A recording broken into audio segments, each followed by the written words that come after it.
Pour le temps des fêtes, Radio-Canada sort de ses boîtes une des séries cultes de la télé québécoise, La Petite Vie. On s'en va rencontrer les artisans qui vont nous parler du spécial Noël Story. Ça s'appelle Noël Story. Oui. Alors, ça explique tout. Le titre explique tout. C'est une télé-réalité, Noël Story, où c'est un concours pour faire élire la plus belle famille à Noël. La plus belle famille Noël, le plus beau Noël en famille, quoi. Alors, il y a 3 familles qui compétitionnent.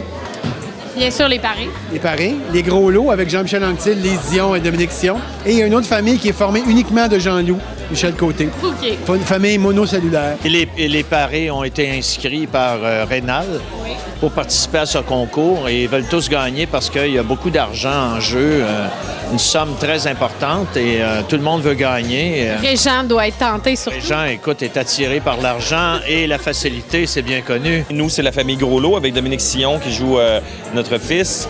On est des gens qui sont assez fortunés, puis on le voit aussi dans le look. T'sais, on est très classe, robe de soirée, pour Lise, là, pas pour moi, et tuxedo.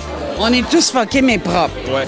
L'accueil sur le plateau, ça s'est bien passé aussi. Vous étiez les petits nouveaux, dans le fond? On était les petits nouveaux, mais ça s'est très bien passé. Puis une chance qu'on était isolés, parce que moi, j'aurais pas pu tourner dans la cuisine sans rire, dans une scène avec les paris, j'aurais pas été capable. Qu'est-ce que vous aviez le plus hâte de retrouver sur le plateau? Bien, surtout la folie du texte, de retrouver nos caractères, tout le monde ensemble, c'était une chimie très agréable, très amusante.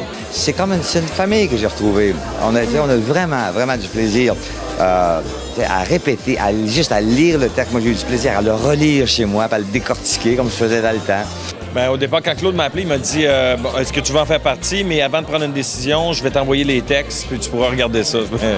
Non, je pense que j'ai pas besoin de voir les textes. Je pense que c'est un oui tout de suite, puis très, très flatté de faire partie de cette belle gang-là, de savoir en plus, bon, spécial de Noël. On a eu beaucoup de plaisir et on était, comédiens là-dedans, mais aussi très spectateurs parce qu'on a eu beaucoup de fun. Quel candidat, quel personnage, dans le fond de La Petite Vie, serait celui sauvé par le public? Je pense que ce serait Thérèse. Oui. Elle est tellement touchante, elle est tellement innocente. Ah mon Dieu, je sais pas. Écoute, c'est difficile à dire. Ben Thérèse, probablement, qui était... C'est un nom qui ressort souvent. Ils sont tous sympathiques quand même et on leur pardonne beaucoup de choses parce qu'ils sont pas agressifs, ils sont pas... Mais Thérèse est particulièrement... sympathique, je trouve. Adorable. Oui, particulièrement adorable, c'est vrai. Et quel personnage, vous pensez, serait sauvé par le public dans La Petite Vie? Maman. Maman? Tellement de... On aime tellement Maman. C'est universel. C'est la mère qui souffre tellement. On a beaucoup de sympathie et d'empathie pour Maman. Dans une télé-réalité, non, parce que maman, elle n'existe pas. Si ses enfants sont pas là, si son mari n'est pas là. Je pense que La Petite Vie, les gens, c'est comme un baume, ça fait du bien. C'est sans prétention. C'est vraiment ludique, dans le sens que c'est pour amuser, c'est pour jouer, c'est un jeu, c'est une détente, c'est relaxant, on se laisse aller, c'est mou, c'est confortable. Mon Dieu que c'est bon!